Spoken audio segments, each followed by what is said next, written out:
What's going on, guys? We got week 19, hottest, coldest hitters, pitchers, and of course, some really good underperformers and overperformers for week 19. You're not going to want to miss this one.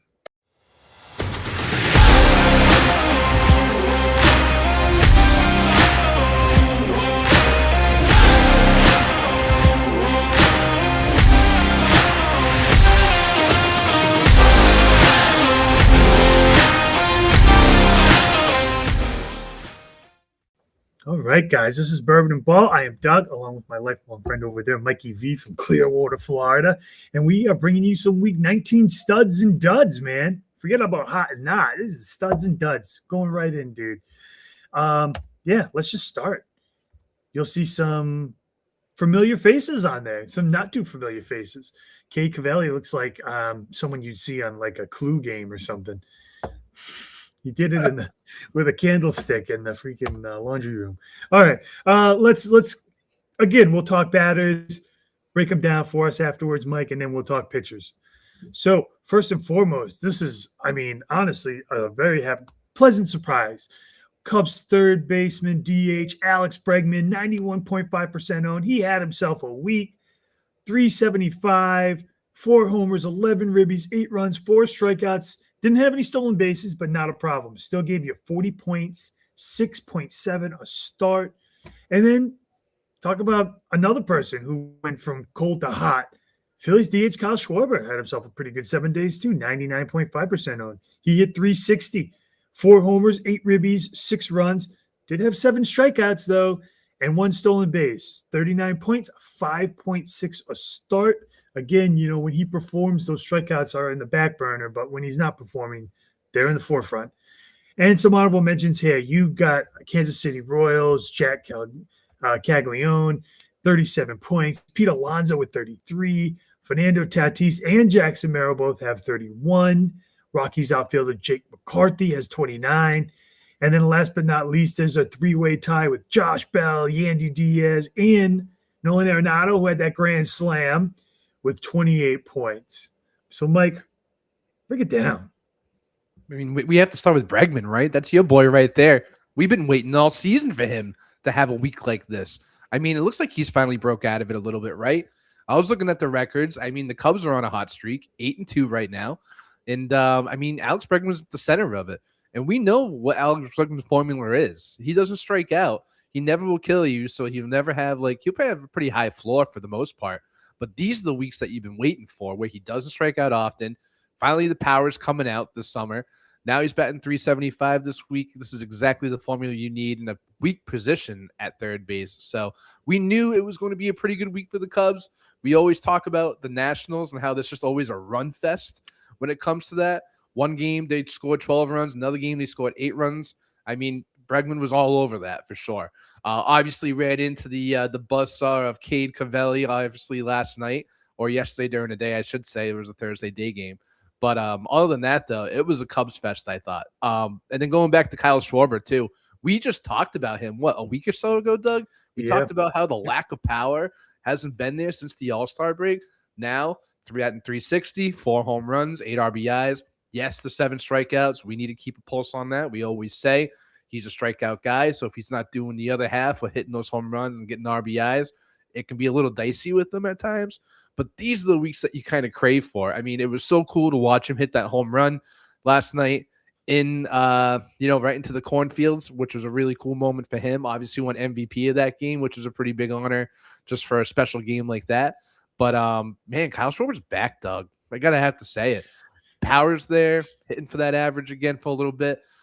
Which isn't usually his MO, but these are the results that you thought you were going to get when drafting Schwarber second, third round in drafts. So, again, great to see him back. A couple of the honorable mentions, Doug. We always talk about Jackson Merrill. Fantastic second half so far to this point. Hasn't slowed down since. You know that's my boy, but it's just great to see him continue to produce in that San Diego lineup. And then you got guys like Jack Caglione. Again, great week. He went 4 for 4 with a couple homers earlier in the week. Great week. We know what his potential could be. I think he's probably a little bit of a sleeper going into next year. This is his first full season, and we know the power's there. But if he can put the rest of the things together, he could be a nice little piece for you, and you don't have to really draft him too high. I don't think in drafts next year. I don't think he's going to be, 5th, 6th, 7th round, anything like that. I think we can get him a little bit later, but we'll keep a pulse on him going into the offseason. But great to see him still hitting. Pete Alonso, Fernando Tatis, these are guys that are supposed to be hitting anyway. So again, good to see them on this list. And then last but not least, I do want to just give a quick shout out to Jake McCarthy. I just feel like he's kind of had an underrated season over there in Colorado. And it seems like they kind of like what they're building over there. So they've extended Mickey Monick.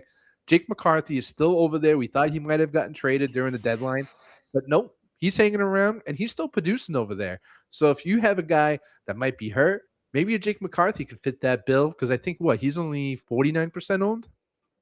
So pretty low. Might be out there in your leagues, but again, Colorado smashes. I got to give credit where credit's due. The offense is still there. So great list. Yeah, I mean, you make the thing about Schwarber is, the average isn't going to really be there for him when you draft him, but you still see the strikeouts, and that's the thing where you hope he needs the power in fantasy to balance those. So you just hope, if you're an owner, you want to see it continue. And yeah, that's just his MO, right? Mm-hmm. So let's talk pitchers here, and actually these are some pretty sneaky ones. And I will say Cade Cavalli was one of our guys that we had in our Monday show as a pretty good sleeper. This was weeks ago, and he's actually turned into a really good fantasy pitcher. But let's start from the top. Red Sox starting pitcher Peyton Tolley. And this was a guy who I thought maybe kind of early was probably a little better than Peyton Tolley. But they trade early. They keep Tolley. Obviously, the organization saw something a little different in Tolley to keep him. And for now, they made the right choice. He's only 69.2% owned, but great week. 2-0, 14 innings pitched, 18 strikeouts, 1 earned, 2 walks, 53.72 points. They're both winnable starts, right? First start, he was at home versus Oakland. That's an Oakland team that, Kurtz is out for the year now. Langoliers is out for the year. The offense isn't really too scary. So, yeah, that's a start I would think he would win. And then, of course, he was at Toronto, which, yeah, you're at Toronto. But, again, it's a struggling Toronto team. So I think those were 2 winnable starts, and he won them both. That's what good players do, is they win the starts they're supposed to. Now, National starting pitcher Cade Cavalli, he's only 42.6 owned. I think when we had him talking about him on our show, he was only about 23 or so, maybe even less. Not to be outdone. 2-0, 14 innings pitched, 18 strikeouts, 3 earned, 4 walks, 51.72 points. These were actually a little tougher, I would say. First start, he was at home versus the Reds. Then he was at home versus that hot Cubs team that he was able to cool off right after Bregman's 3 home run day. So good for him, right? And then some honorable mentions here. You got Braves starting pitcher Tyler Mahale, and then Drew Rossman, 40 points. Sneaky Cardinals starting pitcher Kyle Lee and Braxton Ashcroft both gave you 35. Logan Gilbert gave you 32. A little quiet 32. And then Adrian Hauser, Sean Manaea, Luis Castillo, and Aaron Nola gave you 28 points in the last 7 days. Aaron Nola and Luis Castillo. Wow, what a lineup. Are we going back to 2019 here with that list or what? Holy moly. I don't even think Peyton Tolley was alive yet when the last time these guys were on the hot list. I tell you, it's been a minute.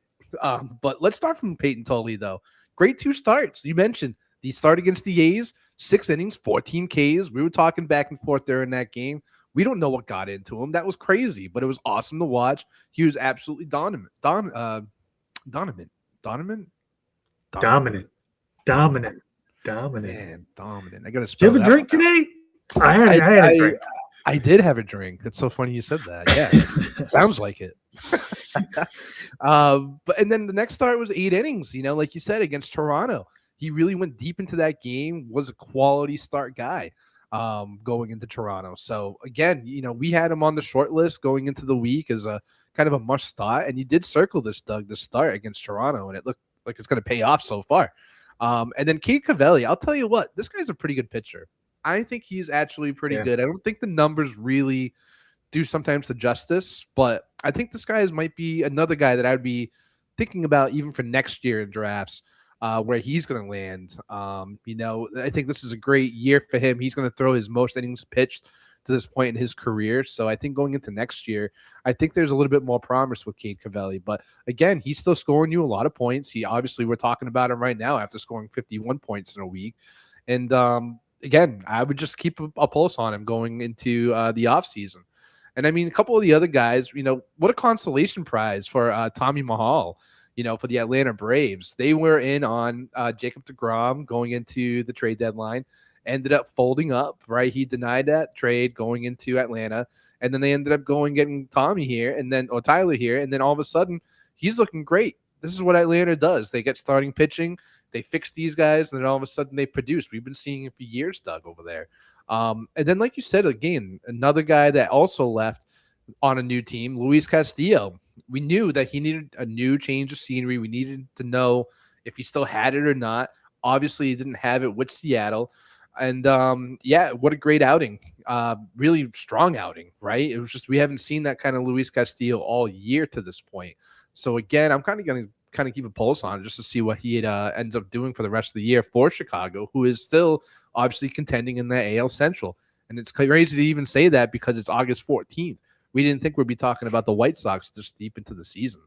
And like we said, Aaron Nola, that's crazy, unbelievable. I don't know where it came from. He just kind of did a little flashback in his old ways, and it's great to see. And then the Phillies really do need him to produce a little bit more because it's getting down to the stretch. And yes, Sanchez has been really good for them this year. But really, other than that, the second half, there really hasn't been any standouts when it comes to their rotations. So great to see him kind of pick up where he left off back in 2021, when last time we saw these kind of numbers from him in a week. God. So, but yeah, it's great to see these guys, especially Peyton Tolley, really promising, I think, for the Red Sox. I think they really did make the right move there. Yeah, and to harp back on Aaron Nola, it reminds me of when he was a first-round pick in a lot of fantasy drafts back then, and kind of just fell off the map. And Sean Manaea, very, very looks very good, man. Very good. I mean, I scooped him up. I started him last week. I actually have him going tomorrow. Put him back in the lineup. I mean, yeah, it's a lowly Mets team, but they actually haven't looked half bad, I will say. They're trying. Yeah, that's it. That's all you can do. That's all you can do. A for effort. All right, so let's talk some cold, man. Let's talk some duds, some bums. There they are. A couple of these guys, maybe I'll have to stop putting on here because, man, let's start from the top here. You got Braves outfielder Michael Harris. He's 90.8% owned, 227 average for the last 7. No homers or ribby, 1 run, 7 strikeouts, no stolen bases, -2 points. Pirates second baseman Brandon Lowe, 82.9% owned, $167, a homer, but 2 ribbies, 2 runs, 12 strikeouts, no stolen bases, gave you a point. I think that's one of the few times where someone actually hits a home run but still makes the cold list. And even the honorable mentions haven't been bad. Now, again, the parameters for this cold list is you have to be at least 65 or plus owned. I mean, it's easy to look at a guy that's 1% owned who has -12 points. Well, there's a reason why he's 1% owned, right? Because he's just not good. These guys, they're 65+% owned in leagues. They're pretty much good for the most part, but to make the list, those are the parameters. And I will say for the honorable mentions, it really hasn't been bad for some of those guys. Jazz Chisholm, Riley Green gave you a point. Byron Buxton gave you 2. Dylan Dingler, Jose Altuve, William Contreras gave you 4. And then you had Devers, Duran, and Manny Machado with 7. I mean, that's not too bad for a cold list considering, Especially those last few guys you just mentioned, they've had much worse weeks in the season so far to this point. Like we've seen Jared Duran, obviously he was on the Mendoza line for a very long time, which means he was not scoring 7 points for you in a week. So he's taking a little bit of a corner. He's not dogging it like he was before. Not saying he was dogging it on purpose, but just fantasy-wise, he wasn't scoring any points for you. So, again, going back to the top of the list, though, Brandon Lowe, kind of been a pretty nice story, I think, at this point, since going to Pittsburgh. Still a top 10 second baseman in most leagues. Just doesn't average you a lot of points. And like you said, Doug, the 12 strikeouts very concerning. I didn't like to see that this week. Obviously, the power's there when he's there, but you just can't be striking out 12 times and also hitting for low average and not producing. That's just not a good fantasy formula there.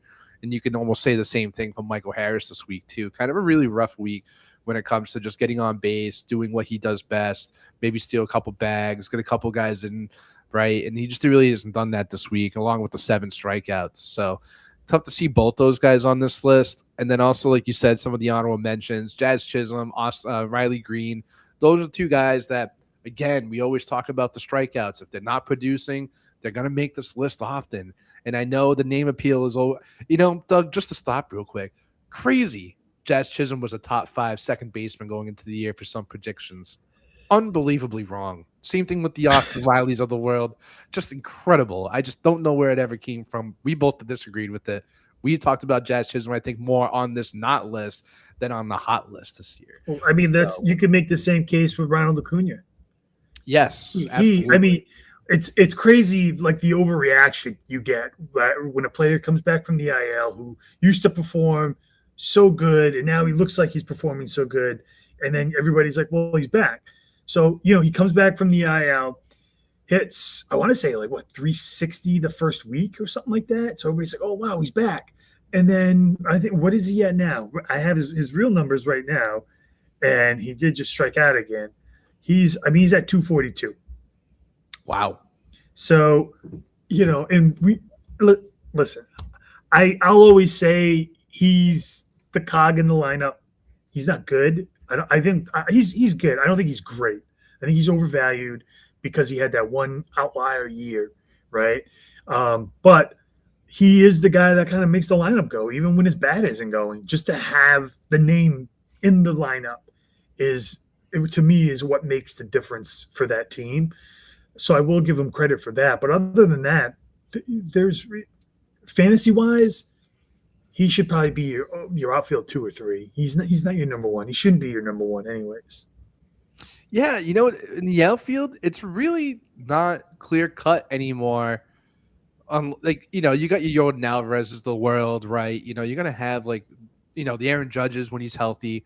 Those guys are definitely number 1s.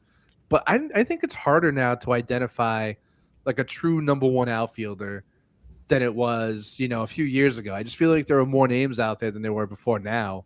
And now if you do look at the top 5, top 10, I think some of these guys would be kind of surprises in that list, Well, I will say, how about this? Let me put it better. Your number 1 outfielder should not be batting 242.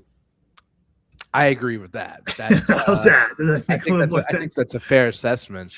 But I am kind of curious, though. I am going to just look up real quick, who are the top 10 outfielders and, a points league in our leagues and stuff. And I'd be very surprised to see who's on top of that list because we already know. Carroll. Gordon Carroll might be on there. Let's see here. So if I'm going to go down the list real quick, we're going to go Jordan Alvarez. We got James Wood, who's on the 10-day IL, which we already knew about that. I have a PCA.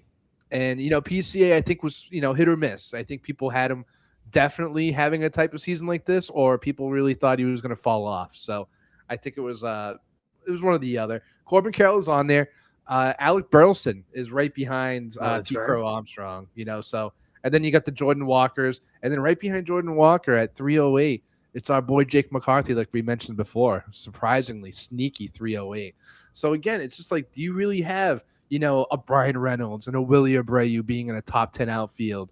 Do you really have, a Jake McCarthy almost cracking the top 5 in outfielders? I just think it's harder to identify who is going to be those breakout players when it comes to the outfield moving forward. It's just not, clean cut. You think, Acuna, 2nd, 3rd round, he's going to be at least a top 10, top 15 outfielder.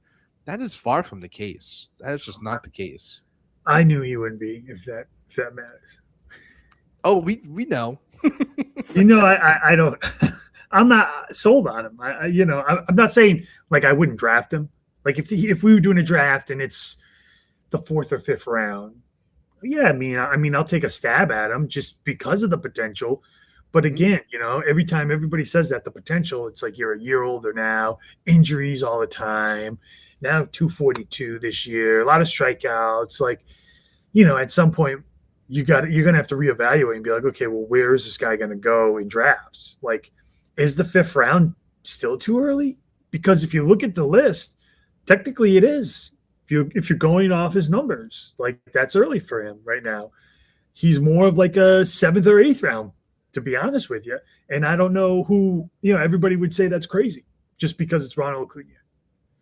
There's a track history now too with his injuries as well. So when you draft him, you're not even getting a full season almost the whole entire time with him when you draft him. I think we looked this up before. I think it's been like 4 or 5 years since he's actually played like over 140 games in a season. Every year he's on that IL, and it sucks. You know, obviously. Yeah, go ahead. I did want to tell you, Brandon Lowe just hit a 3-run shot. We forgot to do it this week. We just talked about that with Schwarber last week, didn't we? Yeah. We just did. Oh my God. See, we got to get in the action, Doug. We need to be putting some money down on this. This is crazy. This happens every single week. Every single week. You can go back to the recordings and you can even listen to them. Every week we talk about these guys on this list that end up hitting home runs. We should be millionaires if we're betting this. I'll tell you, the way it goes every week. Unbelievable. Well, good to see him at least hit the home run and, you know, maybe getting out of this, you know, short week slump. But especially I got him in the Bourbon League as well. So that's also really encouraging to see. But unbelievable. You can't make that up. No, I'm sorry to interrupt you. I just had to say that because I saw it pop up. I was like, oh my God, are you kidding me? Every time someone's on the cold list, it's just home run. Never fails. Fails. Next week when you when we talk before the show, we're gonna log one in. All right, let's look at the pitching side of this. And again, I mean, these guys, they were both. One was on it last week. Justin Robolowski was on it last week. Framber Valdez was on it maybe 3 weeks ago. But at some point there, I don't think they're going to make the cut anymore, which is wild. So we'll start from the top. Justin Robolowski, 72.4% owned. He's a Dodgers relief pitcher, starting pitcher. So he is relief pitcher eligible. 0-1, 3 1/3, 3 strikeouts, 3 earned, 3 walks. So it was crazy threes that day. Negative 3.4 points. That was at a really hot Arizona team. They are on fire, man. I got to tell you. And then Tigers starting pitcher Framber Valdez, 70.8% owned, 0-1, got the loss, 5 2/3, 3 strikeouts, 4 earned, 5 walks, negative 3.28 points. The walks will always kill him. And, you know, just when you thought he turned it around, 3 pretty good starts, just throws a dud, man. Throws a dud. Honorable mentions, Zach Wheeler, negative 2. Emerson Hancock, Hunter Brown, negative 1.6. Chase Burns, negative 1.4. Robbie Ray, negative 0.68. Paul Skeens gave you positive points, a half a point, 0.4. And then Shota gave you 3.24 points. So some surprises, some not surprises. Yeah, for sure. I mean, we should just have a segment of Framber Valdez every week. I just feel like we talk about him a lot, but it's because he's so hot, and then he's so cold, and then he's so cold again. So again, I just don't know what to do with Framber Valdez. It's hard to trust. You just can't really trust him week in, week out. You just really don't know what you're going to get with him.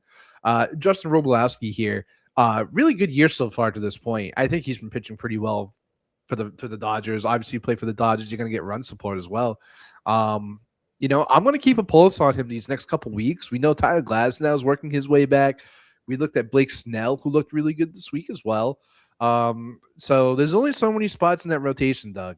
And there's going to be an odd man out eventually. And I don't know who that odd man out is going to be. I don't know if it's going to be Sasaki. I don't know if it's going to be Eric Lear, who's been pretty decent in that rotation, giving you a few quality starts here and there. And then you got Justin Robolowski here, who, again, just not having a great week. Like you said, it was the evil threes this week for him. And just really didn't produce as well. Do we want to spend a minute on Paul Skeens, Doug? Do we want to talk about what you're thinking with him? You know, we talked about him a lot in the group chat this week. What's going on? What's going on with Paul Skeens? I mean, you look at social media, and I mean, they're bashing him, right? I mean, he looks a little out of shape. He's put weight on, whatever. I mean, to me, I feel like that really shouldn't impact the pitcher, right? I mean, because he's not really running bases. He's not really overexerting himself technically. I mean, he's on the mound. That's all he's doing is throwing the ball. He's moving his leg up and he's forcefully throwing a ball. That's it. That's all he's doing. We have seen so many pitchers get so big throughout the years and become still very successful. Bartolo Colon, CC Sabathia, David Wells. I mean, the list goes on. You know, Kurt Schilling got pretty big toward the end of his career too. From those Philly days, he put on some weight. Clemens. But, yeah, Clemens was getting big too. Once he stopped taking steroids, he puffed up. So I mean, you know, I think the weight thing shouldn't really matter, but it will, obviously, because he's a pitcher. And I had sent you in the chat today a really good, interesting video Kurt Schilling kind of put together, and he was talking about, and he throws the ball so eerily similar to Kurt Schilling in that video. It is crazy. It's just the way he does it. And Schilling just says, you know, he's had Tommy John, and his big thing was last year, he throws so hard that he's like almost over pitching himself, which is going to give him injuries. You know what it reminds me of? It reminds me of Major League Baseball, the movie, Part 2. Wild Thing doesn't become Wild Thing anymore. He starts throwing light stuff and he gets hit so hard, right? That's what is going on right now, I think. I think maybe he has it in his head where he doesn't want to get hurt. He doesn't want to lose a year and get Tommy John.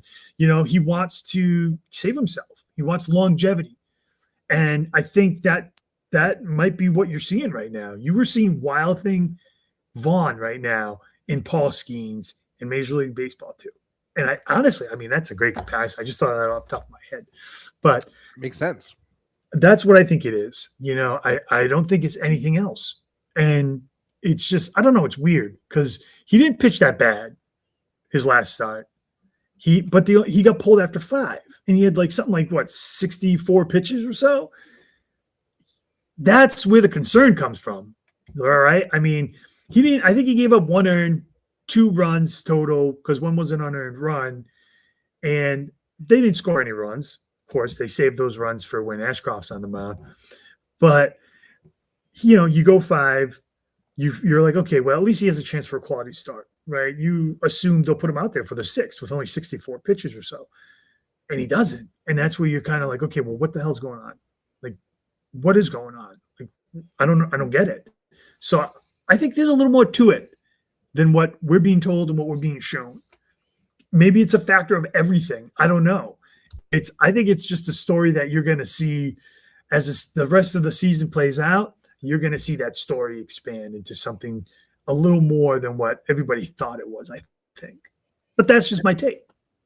I think that's a great call out on the pitch count, though. 64 pitches to 5. You know, and it wasn't like he was getting like lit up by any means. 1 earned. 1 earned. So it's like, what's going on with that? You know, and again, it's only his 2nd full season in Major League Baseball to this point, too. So we have to consider that as well as a guy that's still extremely young, still building up strength and conditioning and everything that goes along with it. He looks like a specimen on the mound. So I do think there's a high expectation out there when it comes to Paul Skeens. And I think also, like you said, the internet chatter too, you know, it could also be a lot of casuals, you know, commenting on these things, thinking, oh, well, you know, because he was at the beach and, you know, he has the shirt off and he doesn't look like he's, you know, healthy and this and that. You know, I think that's being blown a little bit out of proportion for sure.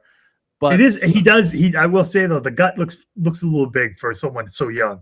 It is a little big, and I mean, again, you know, I think Paul Skeens is also kind of a different cat as well when it comes to everything. I don't think he's that, you know, prototypical, you know, total alpha male, you know, macho man. He seems like a pretty, you know, humble, decent guy. You know, we know he wants to be, you know, potential Air Force eventually in his life as well. We know he was big commenting on that when he was getting drafted and everything. So I don't know, maybe this guy's got other alternatives too, you know, toward what he wants to be doing in his future as well. I'm not saying that's affecting him this year and everything, this and that, but I do think the breakdown that Kurt Schilling did give though is I think it's important to look at that and really evaluate that. And like you said, if he's overthrowing that ball, he's not doing himself any favor. He's such a big guy. I think he can rely on his great mechanics that he needs to still continuously build up in order to be that successful ace in the hole, top 3 pitcher in the league. I think this year is just a little bit of a transition year.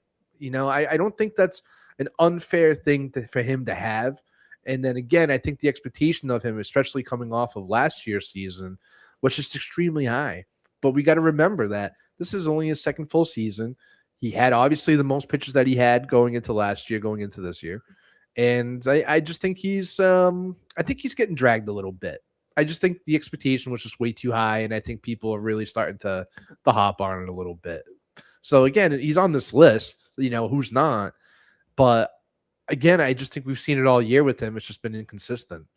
So I'm going to chalk this up as a bad year. I don't think next year is going to be as rocky as has been as this year has.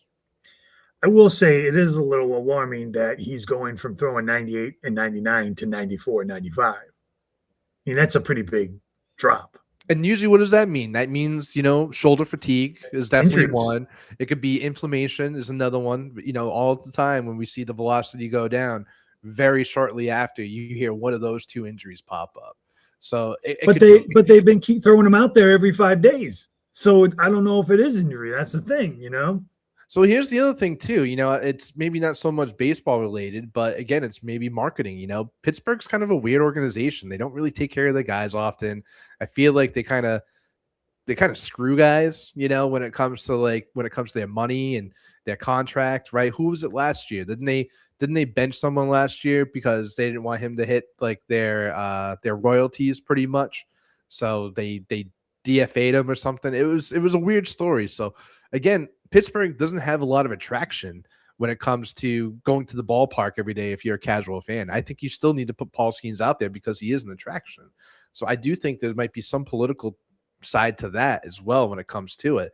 I don't know, because if you were thinking as a GM or even just as a pitching coach and your coaching staff, you would think at this point you would kind of, rein it in a little bit. Like you said, the velocity is down. You would think you would kind of put a little bit more of a scope on him and see what's going on, but it doesn't seem like the case. It's kind of weird. So I'm kind of curious to see how he does on his next outing. It doesn't sound like he's missing it.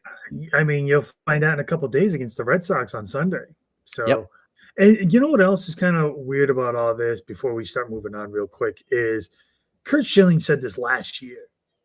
He obviously is a great baseball mind. I wonder why no one ever picked him up or signed him as almost like a bullpen coach or something, or a pitching advisor or something. Because he knows the game. He broke this down last year. He was right. I feel like that might be a role, but of course, I mean, obviously, he had that cancer diagnosis and he has health problems. But I mean, honestly, I think he would have been a kind of a great mentor in that role. Yeah, we haven't really seen, we talk about Mark Pryor a lot. We like Mark Pryor on this program, obviously, but we don't really see a lot of more recent modern day pitchers, I guess, even like in his era, into like a coaching role as much as we thought we would see. Yeah. He pitched with a bunch of other great pitchers. You don't see those guys in dugouts really, which is kind of crazy when you think about it. It's true. I always thought like Mike Mussina would become some kind of like a pitching coach type when I used to see him out there, but it never kind of came to fruition or anything. No, but that's a great guy. That's another guy that I would love to pick his brain on, especially when it comes to pitching. Yeah. All right. So we go from hot and cold to let's go to overperformers and underperformers for the last 7. And let's talk about some overperformers and let's see if we think they can keep this up. Now, Mike, you already talked about this guy. That was his last home run, 82 on the bat speed. But exit velocity 110, home run distance 466. So that was a bomb, okay? Of course, there he is. Outfielder, first baseman, Jack Caglione. First baseman. That's the key here, right? So 53.1% owned. That's it. Great week. We talked about it. 500, 3 homers, 8 ribbies, 5 runs, 3 strikeouts, 1 stolen base, 37 points, 6.2 a start on the year. 268, 21 homers, 53 ribbies, 54 runs, 115 strikeouts, which isn't really bad considering he struck out a lot at the beginning of the year. 5 stolen bases, 223 points, or 2 a start. Again, 2 points a start isn't bad for a guy who was giving you 1.3 the first month and a half. So for the past 7 games, I mean, he's been probably the only bright spot on the Royals team. The team's gone 3-7 in their last 10. So I will admit they are scoring runs now. You know, they are averaging 3.7, but a lot of that's thanks to my boy Jack over here, right? Who was and might still be a free agent in most fantasy leagues. Now, the real question, I think, on this segment is if he can keep it up. Honestly, I don't think he can keep this up, but I don't think he's a lost cause like he was in the middle or the beginning of the year. You know, I'd expect some decent production from here on out. I wouldn't be surprised if he sticks at first base because coincidentally, his production went up a ton when he took over for the injured Vinny P at first base. So it'll be interesting to see what happens next year as far as where he'll be drafted, what position he's going to play, what the team is going to do between him or Vinny P. Now, Mike, Vinny P's your guy. What do you think? Like, is there going to be a fight for first base to play it? He's looked pretty good, and his numbers have proven that he can hold it down and still hit. So I would be really interested to see what they're going to do going forward with him. Yeah, it's kind of a benefit to have him both in both positions, you know, playing outfield and playing first base. Obviously, he got a ton of experience at first base this year because of the Vinny P injuries that he's been going through. And look, going into the season as well, it was supposed to be, you know, Vinny Pasquantino. It was supposed to be Bobby Witt, obviously. And then also Mikel Garcia. That's like really their core. Jack is his first full year coming up this year. And he was supposed to ease his way kind of into this lineup. And he is supposed to be the power of that lineup too. Showing 21 home runs so early in his career. Great sign. And like you said, the strikeouts only 115. I only say only 115. But compared to what he was being evaluated as a hitter, he's made strides of improvement of that already. He's on that same projectile, Doug, as a James Wood to me. I really do. I think the power's there. The question is always going to be the strikeouts, but if he can put that together, he's going to be a fantastic major league hitter. And that means he's going to be fantasy relevant all the way through. So I still think, even with the injuries that the Royals have had this year, I still don't think you've seen the best of Jack because of what that complete lineup could look like. And then going into next year as well, they might make some more improvements onto that.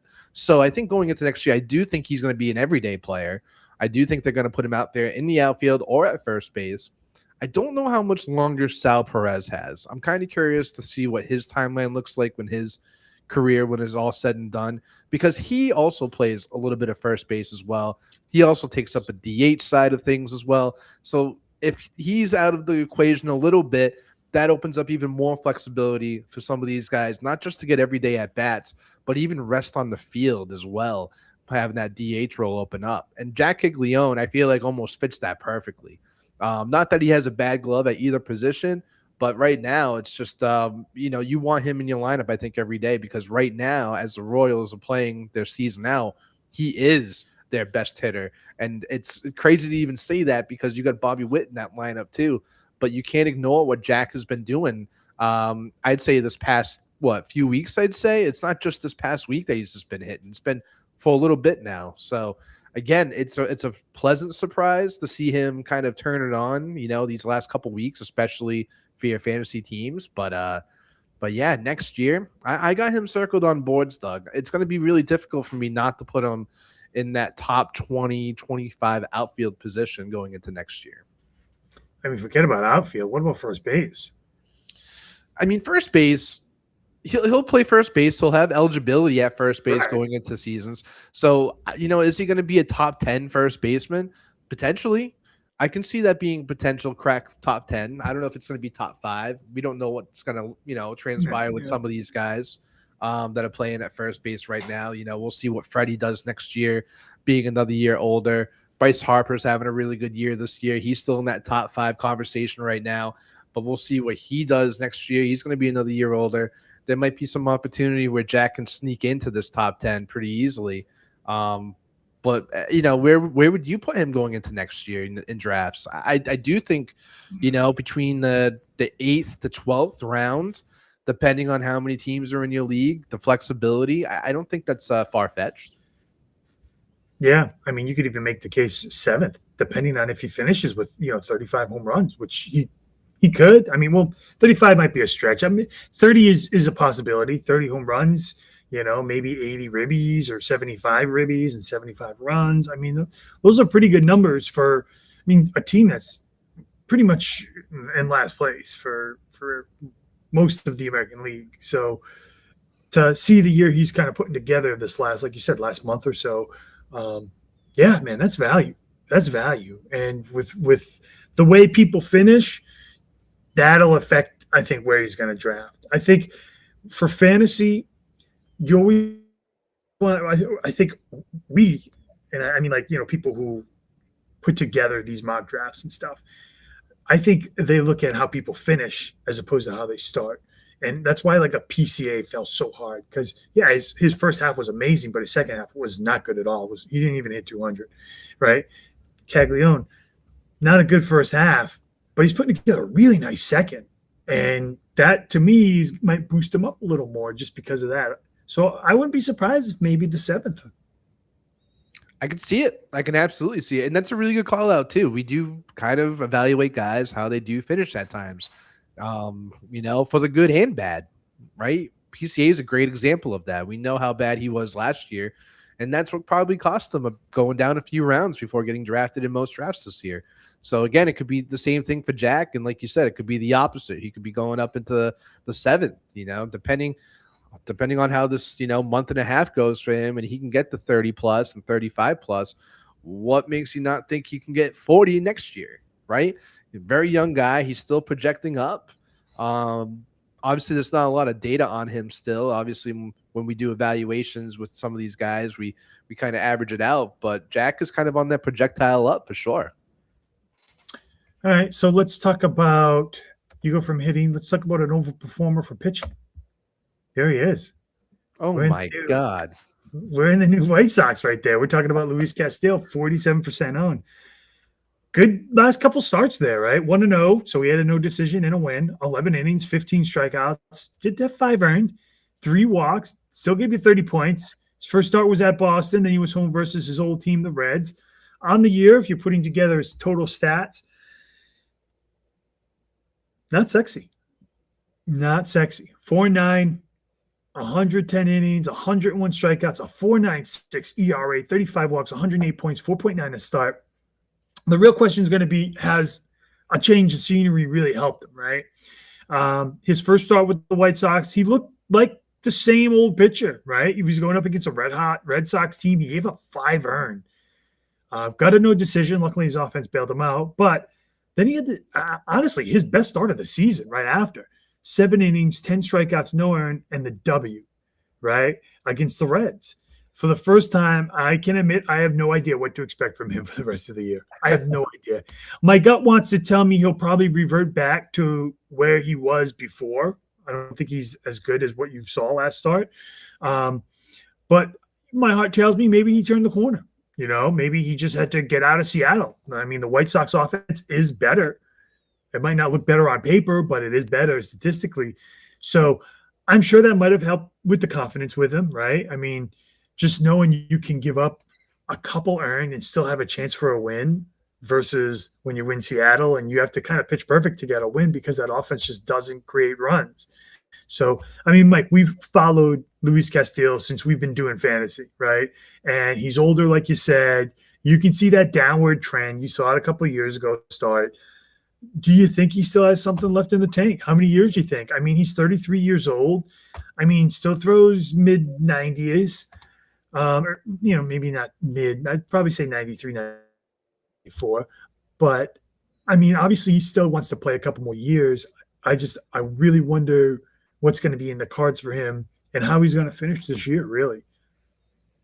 Yeah, this is a good rental, I think, for Chicago. I think they needed a veteran pitcher in that lineup going forward. We know that Dennis Martin has taken a big step back in the last couple months since the break and just really hasn't been producing like he was in the beginning. Like he looked great, obviously, in the beginning of the year. He looked like an ace. But he definitely took a step back there. Sean Burke has actually taken a step forward. But you still needed some veteran leadership, I think, in that rotation. And I think Luis Castillo fit the bill. Like you said, he's 33 years old. He is getting a little bit older. The velocity is not there anymore. This guy's going to start recreating himself as a pitcher, I think, moving forward. And I obviously think, the expectation, and as we've learned playing fantasy baseball here, that he is not the same guy that we used to see and love when he first got with Cincinnati and being that ace over there before going to Seattle. So I do think the change of scenery was a help for him. Going into next year, I don't know. I don't know if he's going to crack a rotation or not. You know, he kind of seems like that like long form bullpen guy that comes in the third inning, can be a bulk guy. I do think that's kind of the direction that he's going into in his career at this point. Again, the velocity is kind of the concerning part there, especially in a game where velocity does matter when it comes to pitching. So again, it's a great story. Am I trusting him week in, week out going forward this year? Probably not. Again, against the Red Sox, yes, that got blown up a little bit. That was a crazy game anyway. I believe that was the extra inning game there. And then you also have this game where he went 7 strong and looked fantastic. So, you know, I think the expectation is if he can go 6, that's fantastic. I don't expect him to have maybe too many quality starts moving forward, Doug. I would be very surprised if he's 6 innings, 3 earned, 4 Ks, 5 Ks. I think that's like your baseline if you're asking for much. But week in, week out, I don't trust him at this point. I do think long term he is going to be a bulk guy. So again, I'm just not. It's great to see. I'm glad we're talking about him in a positive light. It's just been a minute since we have, but I just can't trust him from a fantasy perspective, especially with other options out there for sure. Yeah, I mean, I will say his matchups might be a little better on paper in the division, anyways. Going up against teams like Detroit and the Twins, like maybe a little better for him, especially with the offense. But yeah, I don't think I would. I don't think I'd trust him. Where do you think he goes next year? I think a small market team kind of targets him. I can see him going to the Reds. Go back to the Reds. I can see him going back to the Royals. I think the Royals would be a decent fit because he's not going to break the bank for you either. Just, Colorado, not the sexiest place for sure for a pitcher. But again, I think those are the kind of options that you're looking at with a Luis Castillo. It's not going to be these big market teams. That's for sure. Yeah. And I do want to say I've been monitoring this Chris Sale start. So he goes out, he strikes out the side in the 6th. He's done for the games. 9 strikeouts. Got that 6 innings, and then that run scored on a freaking error. And the Braves can't even play the run against Brandon Pfaff. You've been following that. I've been following the Garrett Cole. I mean, the Yankees haven't scored a run in about 72 hours. It's crazy. So let's talk about some underperformance. And you know what the hilarious part is? Guess who hit a home run today? Stop. Yordan Alvarez. Okay. On the week, go on. Let me back up. Astros DH outfield Yordan Alvarez, 99.8% owned. On the last 7, $190. No homers, 2 ribbies, 2 runs, 4 strikeouts, no stolen bases, 1.3 a start. On the year, we already know one of the top 3, 322, 35 homers, 85 ribbies, 80 runs, only 91 strikeouts. That is insane. A stolen base, 447 points, 3.7 a start. So let's start with the breakdown here. And obviously, everything I'm saying right now is got to be updated with this home run today. But this might be, I think this is like the biggest steal in fantasy this year. I mean, this is a guy that with his production, I mean, people got him in the 5th round. I mean, he's probably a lock for the MVP in the American League. But, I mean, again, you can't deny it's a little underperforming week for him, right? We all know what Yordan can do when he's going, but I'm sure many people forget what he's like when he's not. And all you have to do is look at last year's numbers. Yes, he only played in 48 games, which I think is honestly, that's a fair sample size. All right. But 273, 6 homers, 27 ribbies, 17 runs. I mean, those are pedestrian numbers for a guy, right? I do think he'll be fine. Last year was maybe a little more due to injury, right? But still, this is not a good time for him to go cold. You could be that, I'm hoping it's not, but he could be this year's Aaron Judge, where Judge has those streaks of just going cold for a month, right? Probably not, but something to think about. It's just kind of a reminder of like this type of production is just so unsustainable for an entire year, right? I mean, I will say it's a little concerning that, again, he hasn't hit until today. He hasn't hit a home run in his last 14 games. So in the last 2 weeks, he hasn't hit a home run, but he hit one today when we put his picture up. How's that, huh? So, and that's pretty long. 2 weeks without a home run for him is pretty long. But other than that, I think he's going to be fine. I think, again, this is just bad timing for fantasy owners fighting for a spot in the playoffs. I mean, it just shows you how hard it is to produce at such a high level and the expectation of always doing that. So, again, hopefully tonight's home run gets him out of this little slump he's been in for the last 2 weeks, 14 days, maybe 20 days. But we'll see. But, again, I really wouldn't really worry about him. He'll be fine. He's fine. He's fine. Obviously, I think Triple Crown is probably out of the question at this point. Those Tampa Bay Rays hitters are hitting high average, and obviously Jordan's taking a step back from that. Just goes to show how tough it is to win that Triple Crown. It's just so tough. We haven't seen it since what, Miggy Doug, right? 2013? Yep. So it's been a while, been a minute. But, yeah, I think that's out of the question. But, look, Jordan Alvarez is still a stud. He is a monster at the plate, obviously just a power god when it comes to when he's 100% healthy. He hits the runs in, RBIs all there. This guy's going to win MVP unless something drastic happens this last month where he misses a ton of time. It's his to lose. Underwhelming performance for sure. But again, I'm rolling him out there every single week to this point. He's proven that he's just back. Obviously, top 3 baseball player in the league right now, top 2 fantasy bat. When it comes to, his hitting, it's just a guy that I'm just not steering away from ever. So, Jordan Alvarez, you can do what you need to do to fix yourself. I'm waiting for you. I'm 100% team Jordan Alvarez for this. Going into next year, Doug, is he a first rounder? Yeah. Yep. I mean, come on, 91 strikeouts.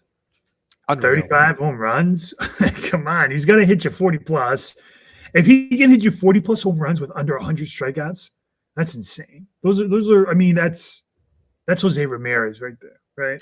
So follow up on that. Are you taking Jordan Alvarez over an Aaron Judge at this point after Aaron Judge's injury-prone year?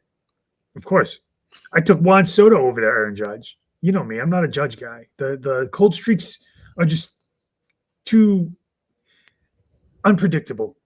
Judge is always good for a cold streak, whether it's at the beginning of the year, last year, the year before. It was like a couple months, right? At the beginning of the year. And then last year at the end of the year, it was a couple months. So he's good for a couple months of cold streaks. It's just a matter of when. Listen, great guy. I mean, great athlete, great bat, a performer without, just a great fantasy player. It's just, I'm more of a guy that likes consistency, and that's why I went over Juan Soto. But then, of course, Juan Soto hit the IL again, and, it is what it is. But, I mean, when he wasn't on the IL, he was still performing at a pretty good clip. I think, 3.3 or 3.4 a start for Juan. I mean, still pretty good numbers for someone who's missed, probably about 2 months total. I'm not a Judge guy. That's all. Hey, it's fair. So would you pick Soto next year over Jordan Alvarez? That's a great question. I think that's the real question. That's the real question. Oh, man.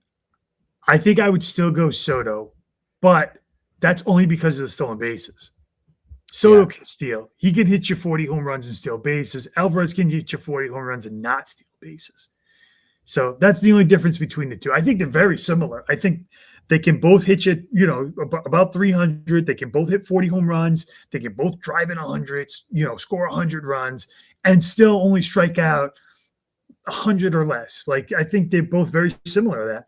The difference, stolen bases. I mean, Juan Soto had 40 last year. He still has about 15 this year or so. So to me, it's the stolen bases is what differentiates the two as far as who should go first and who should go second. Yeah, Soto's kind of a strategic stealer. That's what he is. He's not electric speed, but he picks his moments and he picks them right. So, again, I don't think there's a wrong answer here. We're talking 1A versus 1B. So, but it's a fun discussion to have. Yep. All right. So last but not least, let's talk about your boy here. Underperforming. There he is. Oh, what a story though, right? Comeback player of the year for sure. Nothing against that. And of course, if you've been sitting under a rock, that is Philly starting pitcher Zach Wheeler, who is 98.6% owned. Not a good, month, but we'll talk about his last 2 starts in the last 7. 0-2, 10 in the third, 11 strikeouts, 8 earned, 6 walks, -2 points. His first start was home versus Toronto. Then it was at St. Louis with the Cardinals. Still, not a bad year, right? 10-4, 115 innings, 137 strikeouts, a 2.89 ERA, 29 walks, 295 points, 14.8 to start. I think this really is value. Like, Yordan was valued. This is a guy, again, a value guy that was drafted, coincidentally, in the 5th round as a stash. And that has paid off. But lately, I think it's safe to say he hit a wall, right? 0-3 in his last 5. He's still striking out a decent amount of guys. So the losses don't hurt you. But I feel like he has a few things going against him. I mean, obviously, it's only a matter of time when his body would start to feel that wear and tear of being out for so long. He came back. As soon as he came back, he was just dominating. And I think because he was just dominating so quick, everybody expected that to happen for the entire year, right? And that's just not happening. And then also every year, toward the end of the year, Wheeler gets like this. Look up his numbers where he'll give up runs in bulks. He did it a few seasons ago. And the only reason I remember this is because I was playing Sean at the time, and Sean had him going and started him in the playoffs, and he got rocked, right? Now, I hate to say this, but there's a reason why Zach Wheeler doesn't have a Cy Young. It's because he can't finish out the season strong as he started it. I think, you're still going to start him regardless of matchups, obviously, but I think your line, Mike, is always keep a pulse on him. I think you need to keep a pulse on him for sure, that these are like the times in fantasy where when these guys let you know that if they start falling down or falling off a cliff, that's when you remember it. And next year you're like, okay, you know what? I'm never going to fall for this guy again. I'm never going to draft him again because he just did me so freaking dirty when all I needed was like a quality start, not even a win or whatever, just to put me over the edge to get in the playoffs or to win the second round or whatever. And to me, this might be one of those guys where, let's say you're in the playoffs, Mike, and you have him going because he is on your team, and all you're counting on is positive points. That's it. That's all you need. 3 points, we'll say, and you got Wheeler starting on a Sunday night game, let's say, and he's the only guy you got going, and you only need 3 points. 3 points. And he goes, and he doesn't get you a quality start. He can't get you a win, and he gets you -3 points instead. You still going to draft him next year? I'll tell you what, Doug, that actually came to fruition, a week or 2 ago in one of my leagues. I mean, I lost by 2. I had Wheeler going that day, and he kind of dogged it. And that's a guy that you expect to take you to the promised land, really. I mean, his track record looks like it when it comes to his overall numbers. But obviously, I was upset when I lost that week. I'm still bummed. It was like you just gave me flashbacks just describing that exact scenario. And guess what? I'm going to remember it. This whole second half, I'm wrong. I thought, hey, he's going to have a chip on his shoulder. He didn't get the All-Star game. He mentioned that he didn't get the All-Star nod. Like, I put him as a dog in the second half, as in he was just going to mow everyone down. He had a reason to pitch really good. He had something to prove out there. hasn't happened. Hasn't happened. And I don't know if it's just the inconsistencies, with he had the game against Baltimore and then it rained out. So he only went a couple innings. And then the next outing, I think he only went like 3 innings. And then because he got beat up then. And then his last outing, I think what did he do? Give up 5 earned runs. It was a lot of runs. And again, it's just really hard to trust. It's really hard to trust. But again, it's Zach Wheeler, at this point, a lot of these guys in your rotations, you expected them to produce and you probably want them to still produce. How do you take a Zach Wheeler out of your rotation? Plays for a very good Phillies team. They're very competitive. I just think you have to wait it out a little bit. But like you said, the track record, not so great toward the end of the year. So it's hard to ignore that. What is he, 37 years old, 36 years old? He's obviously toward the end. We know he's not going to renew his new contract after this. He's going to retire. So it's not like we have this great opportunity to see him do something different. I just feel like we know we're going to get from him at this point. So it's obviously disappointing, but what do you do with that? I'd still roll him out. I still do. I just hope he figures it out. Yeah. So next year, are you going to target him, or are you kind of maybe trying to shy away a little bit? I'd probably shy away, but it's all about value in fantasy, right? Zach Wheeler going. Again, I think the 5th round almost kind of fits him for next year too, because again, if you're going into the season, you're not expecting him to be a top 10 pitcher like he hasn't really been the second half to this point. He's going to be in that kind of DeGrom-ish category, just like DeGrom was this year. Kind of like the 3rd, 4th wave of pitchers going off boards. So I kind of put Zach Wheeler right back there. Okay. Yeah, I don't with him. I don't know if I would draft him in the 3rd or 4th round, but I know someone would, just because of it's Zach Wheeler. Someone's going to obviously reach for him. I think it's a reach. They might not necessarily think it is, but I think it might be. So he's one of those guys where, if he falls to you, you get him, right? But he's definitely not a guy I would reach for. It's like Acuna, It's like, hey, the name's there. I don't think he's the same guy that he was before, but if he was there, 6th, 7th, 8th rounds where I think he really should be, then I'll take a flyer on him and hope for the best. Also, name power when it comes to trades, especially early on after drafts. If say, hey, so-and-so wanted Zach Wheeler and I got him in the 5th and they thought he was going to drop to the 6th, now all of a sudden you still have name power behind Zach Wheeler in deals in your fantasy leagues. So just something else to consider. Yeah, no, I get it. I totally get it. I've experienced that with people in the past, and that's why I kind of just don't draft them anymore. Yeah, you got your guys, then you got your not your guys. It happens all the time, and we don't have short-term memories with some of these guys down the stretch. We remember them. They're your guys until they're not your guys. How's that? Oh, I like that. That should be the name of the episode. I like that. All right, man. So we had a chance to talk about the hottest hitters and pitchers, the coldest hitters and pitchers, and some underperformance and overperformance, and hopefully answered that question of if we think it'll continue, if we think they'll get better, if we think they'll stay the same. So I think we did a good job, honestly. What a fun episode. All right. Fun, Doug. Always fun. So don't forget, of course, Mondays we drop our lineup show, talks about pitching matchups, and some lineups, some sleepers in there, and some pitchers and hitters for sleepers that you can add and start for the week based off of matchups. We're actually pretty good with those, called those pretty right for the most part. I'm kind of proud of that for this year. So pretty proud of that, actually.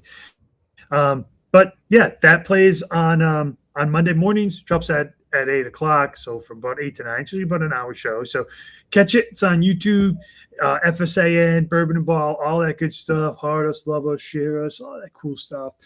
And so we'll see you again next week. We're live. There's only about 6 weeks left of baseball. So usually that's about 5 weeks of fantasy baseball because most seasons end a week before the regular season. But I have been in leagues in the past where they do end the last day of the season, which is not fun. But if you're in one of those, hey, tune in and we'll hopefully guide you on the right direction. How's that?